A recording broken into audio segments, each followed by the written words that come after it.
Well, thanks, Brad, and good evening, one and all. Can I add my very warm welcome to you all to be here this evening as we consider the scriptural things concerning peace in the Middle East. And thanks for your time and coming out on a chilly evening to hear what the Bible has to say. Well, it's a topical question, isn't it? Perhaps on the lips of many around the world, and certainly in the Middle East itself. Will there ever be peace in the Middle East?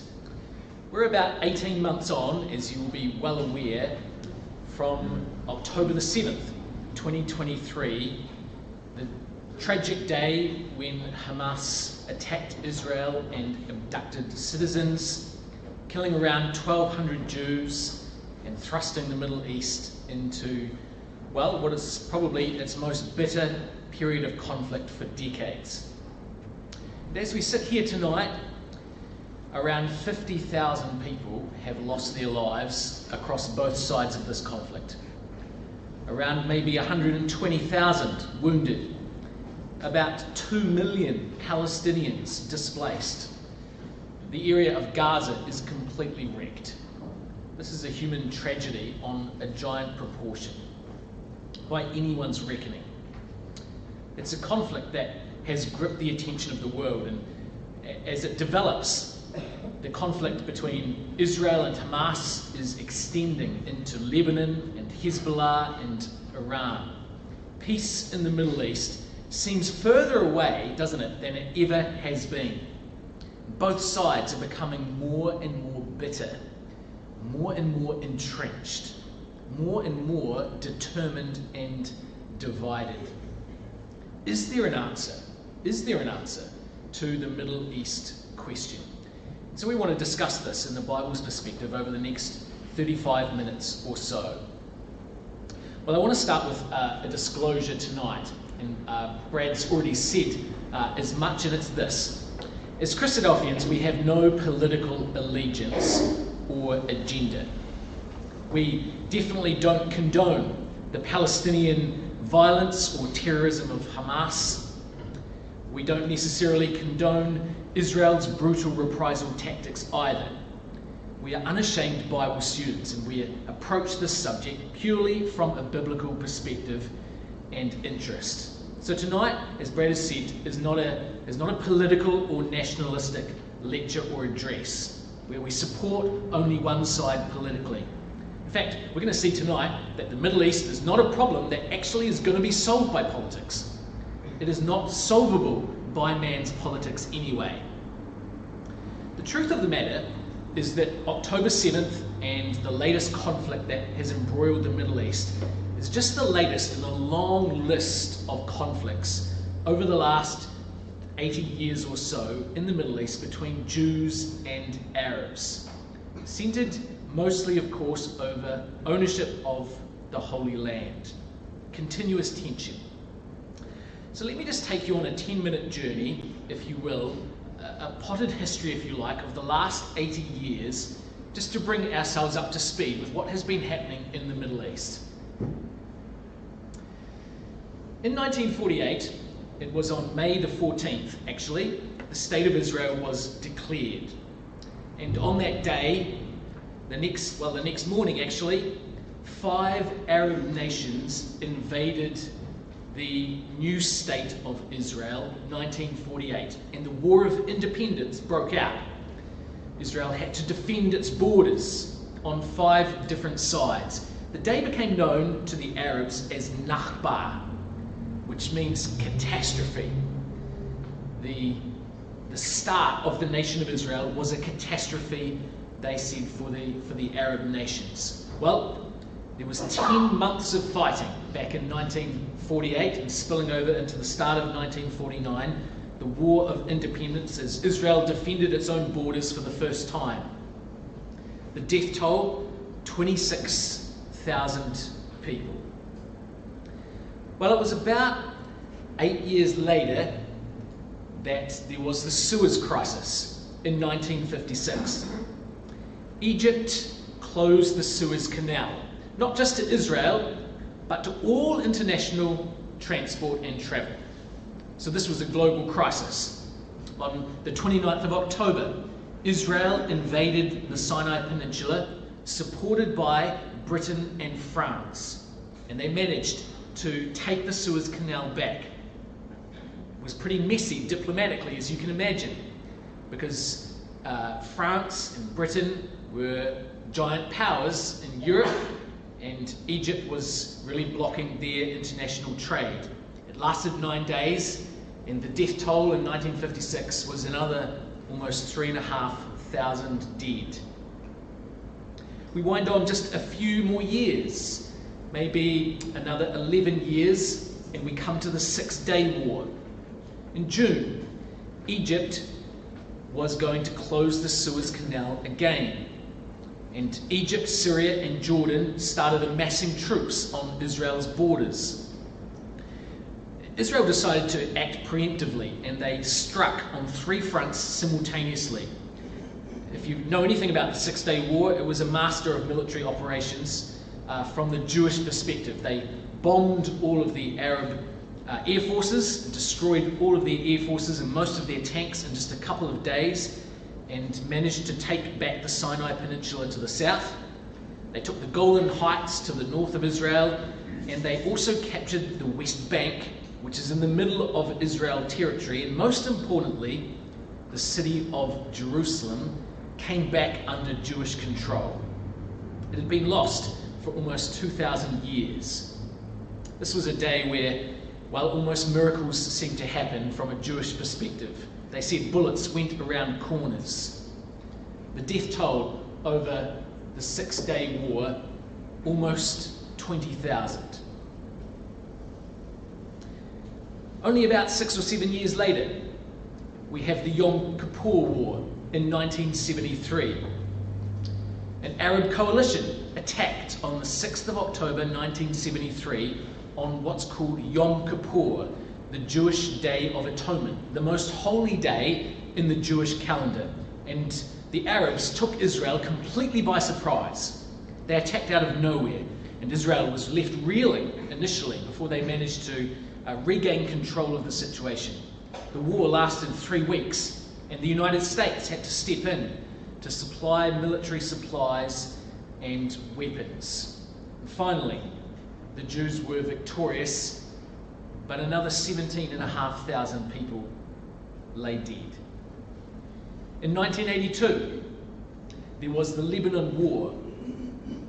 The Palestinian Liberation Organization, the PLO, was attacking Israel and its civilians. So Israel went into Lebanon to militarily and politically neutralize the PLO. They invaded Lebanon. 3 months of bitter, heavy fighting. Up north in the Lebanon, another 22,500 people lay dead.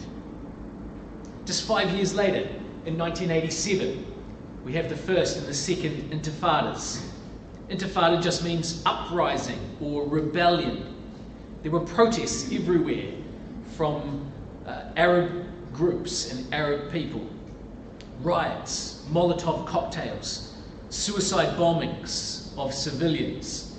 There was constant unrest, murders, terror and uncertainty. And between 1987 and another one in 2000, another maybe 5 and a bit thousand people lay dead. Well, in 2005, we had the Gaza War. After controlling the Gaza Strip for, well, all the time since 1967, Israel withdrew from the Gaza Strip, giving it to the PLO.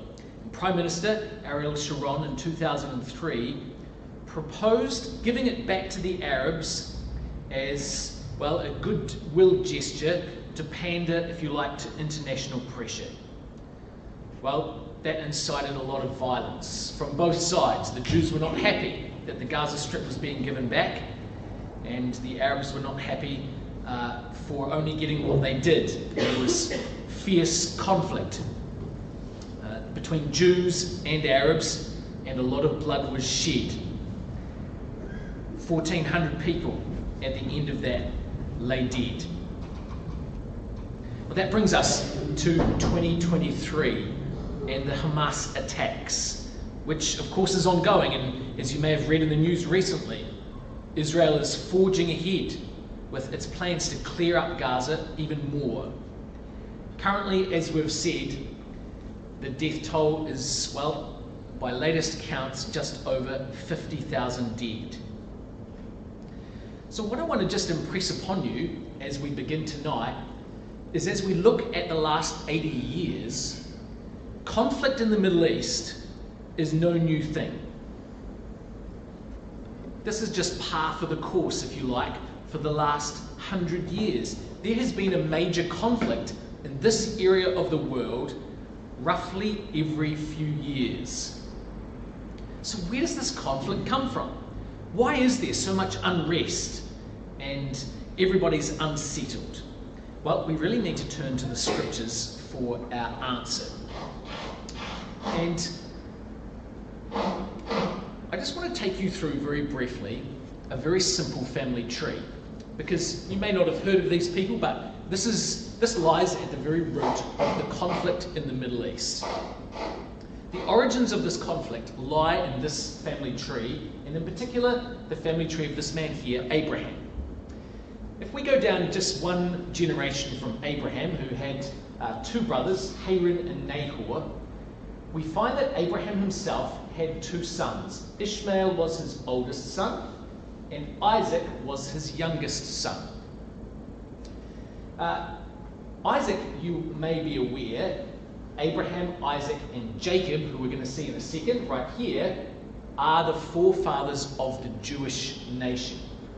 And Abraham's son married back into his brother's line, and the Jewish nation was born from this moment on. The 12 tribes of Israel are the 12 sons of Jacob. But on this side here, Abraham has his son Ishmael and his grandson Esau on this side through Isaac, and Lot on this side through Haran. And what we're going to find is that, in actual fact, here is the origin of the Arab-Jewish conflict, because the descendants of Lot and Ishmael and Esau collectively are the Arabs. And the descendants of Isaac and Jacob and the 12 sons that came from Jacob collectively are the Jews. So in actual fact, Abraham has a son and a grandson in the Jewish line, and a son and a grandson in the Arab line. So Abraham's family is a hopelessly divided family. And what was going to happen was, great promises were going to be made to Abraham, particularly concerning the land of Israel. And the battle, if you like, that continuously has raged since that time is whether those promises are fulfilled or inherited through the Jewish line or the Arabs. So the origins of this conflict certainly lie in the family tree of Abraham himself. The history of this conflict. But it's not just history. It's not just history, because Israel and the Jews sit on a very pivotal, strategically important piece of real estate. In addition to this being a conflict that has its roots in a family tree in history, there is also the geography of the conflict. And this is supposed to be a world map, which you can barely see the rest of the world, but these are the countries of the Middle East. Right in the middle, these are the Arab countries, and right here at the center of the world is the nation of Israel. Up here, of course, we have the continent of Europe, out here the continent of Asia, and here the continent of Africa. And right in the middle, in this strategic point of convergence, right here, is the nation of Israel. It's at the center of the Middle East and at the center of 3 continents. And in addition to that, in addition to geography, the nation of Israel is also at the center of the three of the great world religions. Christianity in the purple here, Islam in the green, and Judaism all converge and have their holy sites in this particular piece of real estate. They have their spiritual roots here in the land of Israel. And it's not just the religions of the conflict, because if we were to look at the wealth of the world, you will be able to immediately discern that this area of the world, basically the browner it is, the poorer it is, the darker green it is, the wealthier it is. And each country around here is largely poor, and right in the middle is Israel, an oasis of wealth. So financially, this is also the epicenter of the conflict. In a mostly poor half of the world, Israel, especially now that it's found vast oil reserves, is just a crown jewel in the middle of second and third world countries all surrounding it. So Israel is the seedbed of conflict for many reasons, isn't it? History down through time, family genealogies, geography, religion, money. For thousands of years, this particular spot with these particular people has brought conflict and bitterness. And we might be sitting here tonight and thinking, well, this bitter conflict just seems, where has it come from? Well, it's always been here. And I'd like you to come, just by way of illustration, to one of the Psalms in the middle of the Bible. So if you've got a Bible, come with me. I'll put it on the screen in a second. But come with me, if you will, to Psalm 83. Psalm 83. And let's just read a few words from this psalm written about 3,000 years ago. If we wanted convincing that the conflict in the Middle East is not just a new thing, not just something that's new in the last 100 years, just listen to these words from Psalm 83. We'll read verses 1 to 8. Keep not thou silence, O God. Hold not thy peace, and be not still, O God. For lo, thine enemies make a tumult, and they that hate thee have lifted up their head. They have taken a crafty counsel against thy people, and consulted against thy hidden ones. They have said, Come, let us cut them off from being a nation, that the name of Israel may be no more in remembrance. For they have consulted together with one consent. They are confederate against thee, the tabernacles of Edom, and the Ishmaelites of Moab, the Hagarenes, Gebal and Ammon, and Amalek, the Philistines with the inhabitants of Tyre. Asher also is joined with them. They have holpen the children of Lot. Now, you might recognize amongst those strange, archaic, old ancient names, some of the names that we had on the screen before. So the Ishmaelites, the Edomites, or the children of Lot. This is largely an Arab confederacy that is expressing its hatred for Israel. And what is it saying about Israel? Verse 4, Come, let us cut them off from being a nation, that the name of Israel may be no more in remembrance. It's almost like what we hear today, right? From one sea to the other. We're going to cut off the name of the nation of Israel. Now, here's another quotation from the Psalms, just to prove this point, that this is not a new conflict. Psalm 120, verses 1 to 7. In my distress I cried unto the Lord, and he heard me. Deliver my soul, O Lord, from lying lips and from a deceitful tongue. What shall be given unto thee, or what shall be done unto thee, thou false tongue? Sharp arrows of the mighty with coals of juniper. Woe is me that I sojourn in Meshech, that I dwell in the tents of Kedar, Kedar being another name for an Arab tribe. My soul hath long dwelt with him that hateth peace. I am for peace, but when I speak, they are for war. It's been like this, ladies and gentlemen, for hundreds and hundreds of years. Conflict in the Middle East has not been invented by Hamas, or the Houthis, or Iran, or the Hezbollah, or the PLO. From the river to the sea is an age-old call to war and not to peace. The bottom line is this: there is never, ever going to be peace while there are just humans in control. While there are human desires, human ambitions, human corruption, human wickedness, peace will always be elusive in this conflict without God. In fact, that's a principle that is spoken of over and over again in the scriptures. Let me just give you a couple of examples. Proverbs chapter 16 and verse 7. When a man's ways please the Lord, he maketh even his enemies to be at peace with him. Peace is only possible when God is in the picture. And peace with our enemies is even possible then when God is in the picture.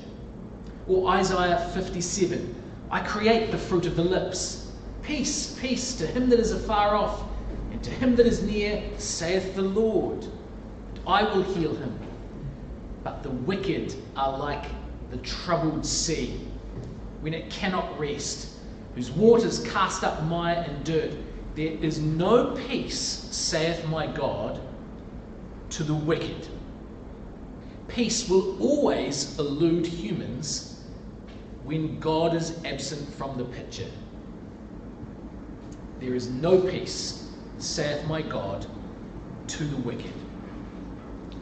Now, it's not as if mankind hasn't had long enough to sort it out.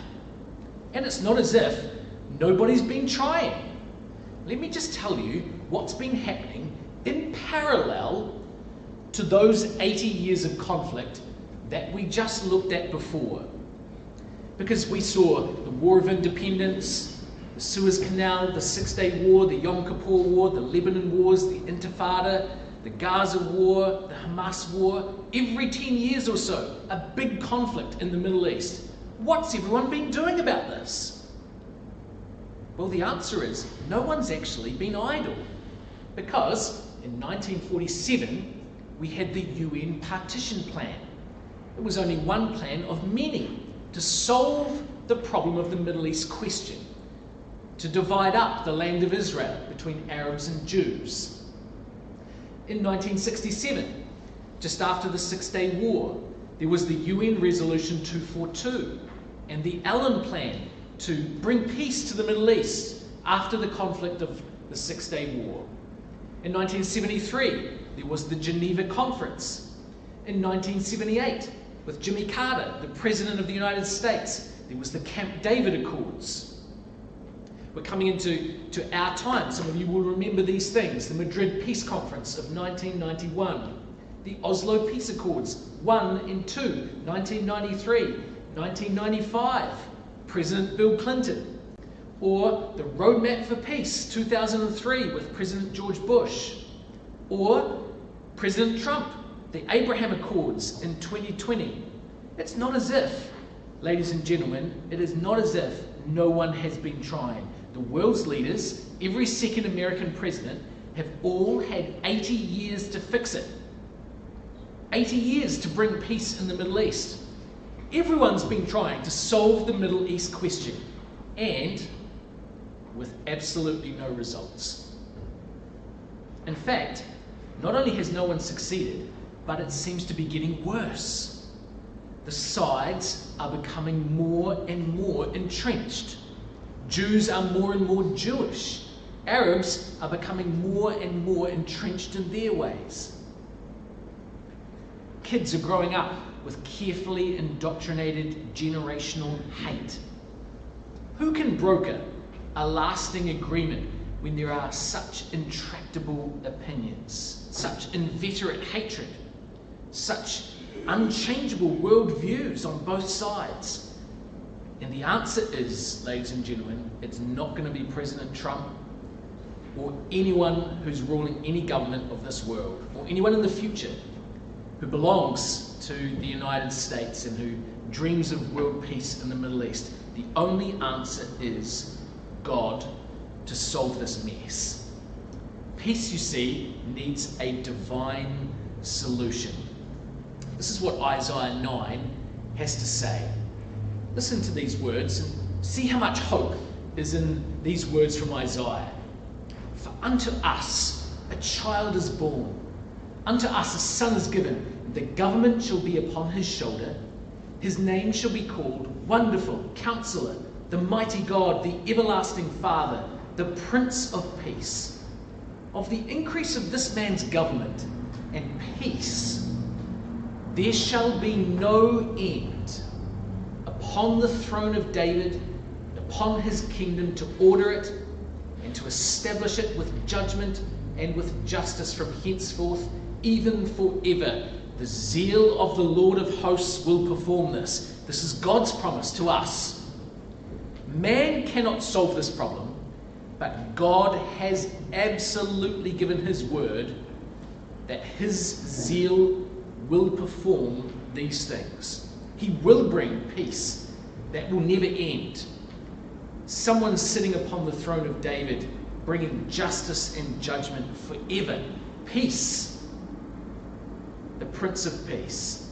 Or Isaiah 32, the work of righteousness shall be peace, and the effect of righteousness, quietness and assurance forever.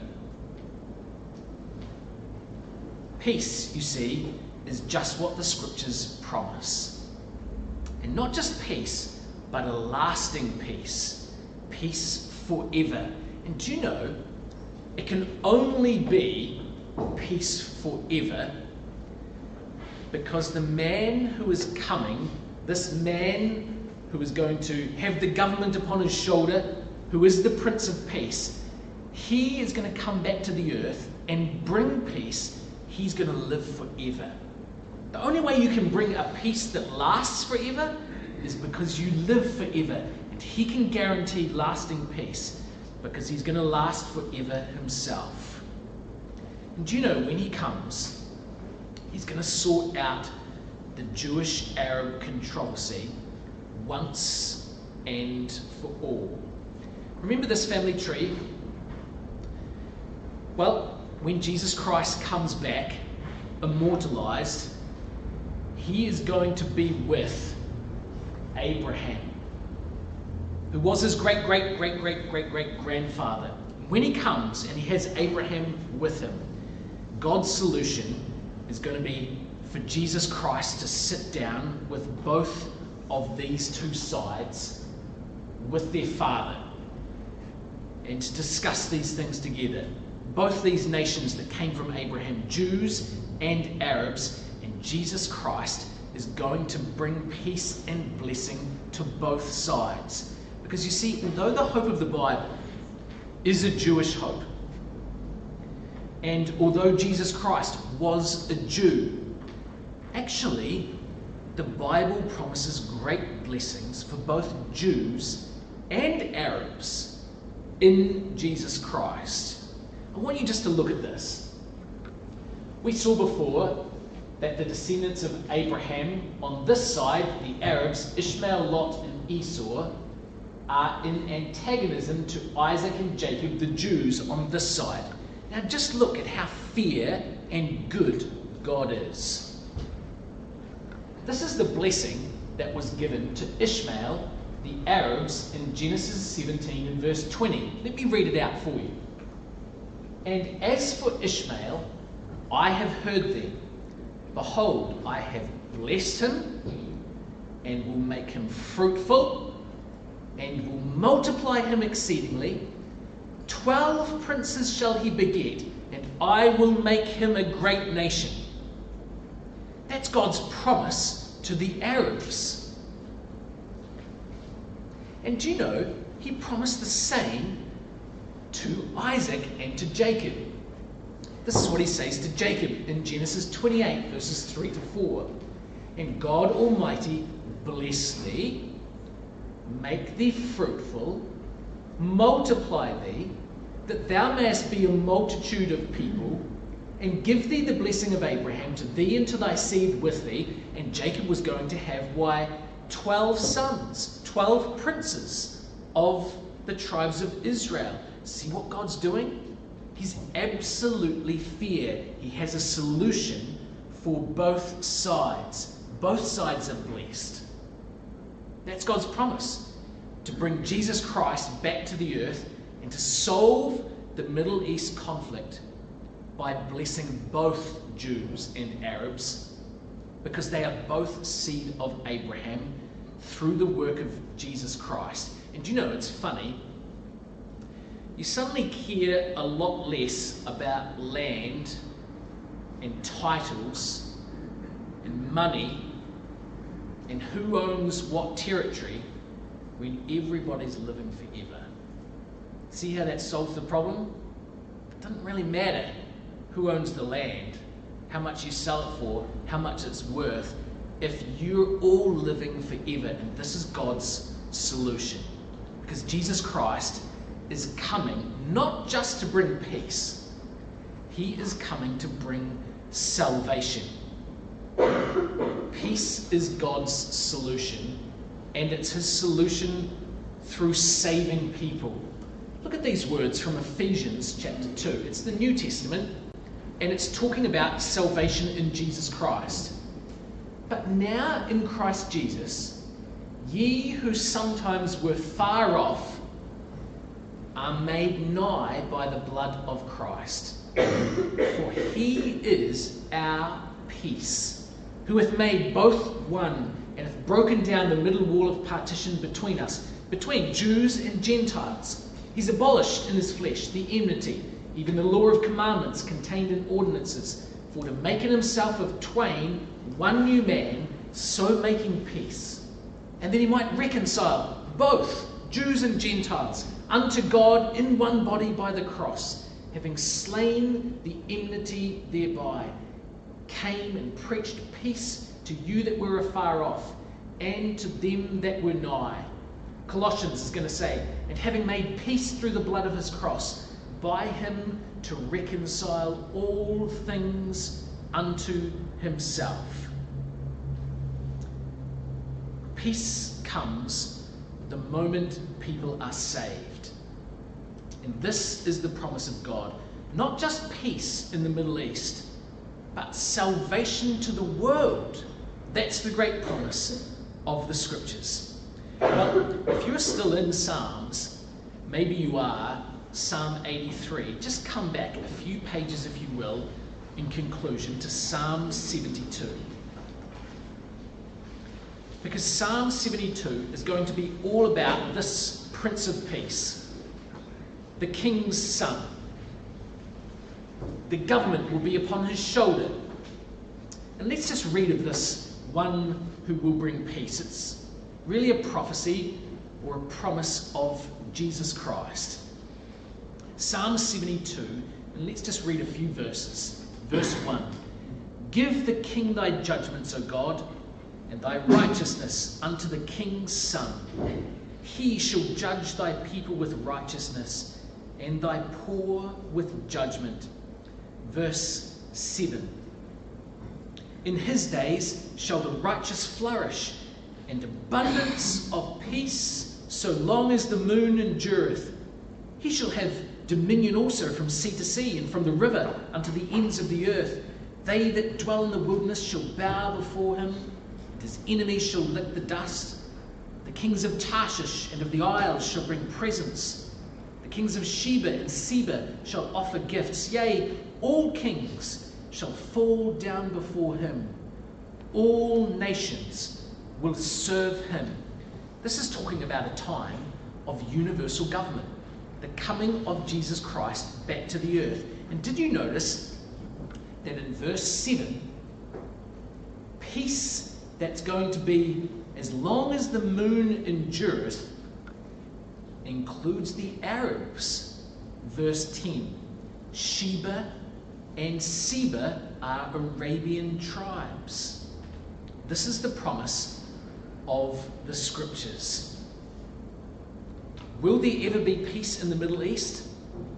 Well, the promise of Psalm 72 is that not only will there be an abundance of peace, but there will also be a solution to injustice. Verses 2 to 3. He will judge the people with righteousness and with judgment. The mountains will bring forth peace to the people, and the little hills by righteousness. He's going to destroy oppression. Verse 4. Judge the poor of the people. Save the children of the needy. Break in pieces the oppressor. Everyone is going to support this ruler, as we just read in verses 10 and 11. Yea, all kings shall bow down before him. He's not interested in power or in riches or in wealth. He's interested in helping the underprivileged. Verse 12. He'll deliver the needy when he cries. The poor also, him that has no helper. He'll spare the poor and the needy and save the souls of the needy. This man's going to overcome crime and violence. Verse 14. He'll redeem their soul from deceit and violence. Precious shall their blood be in his sight. Justice on the face of the earth. And there will be true prosperity. Verse 16. A handful of corn in the earth upon the top of the mountains. The fruit thereof shall shake like Lebanon. And they of the city shall flourish like grass of the earth. You're going to be able to grow crops on the top of the mountains. The earth will be restored to a place and time of fruitfulness. Will there be ever peace in the Middle East? You've come tonight to hear the Bible's perspective on whether there will ever be peace in the Middle East. And the Bible's answer is unequivocally yes. And not just the Middle East, but the whole world. And not just ever peace. This peace will be forever, as long as the moon endures, verse 7, or as it says in verse 17, forever, as long as the sun endures. This is God's promise to us, that peace is coming. The Bible promises the return of Jesus Christ to not just bring peace in the Middle East, but when he comes, he's going to solve poverty, crime, inequity, global warming, hunger, disease, even death itself. This is the hope of the Scriptures.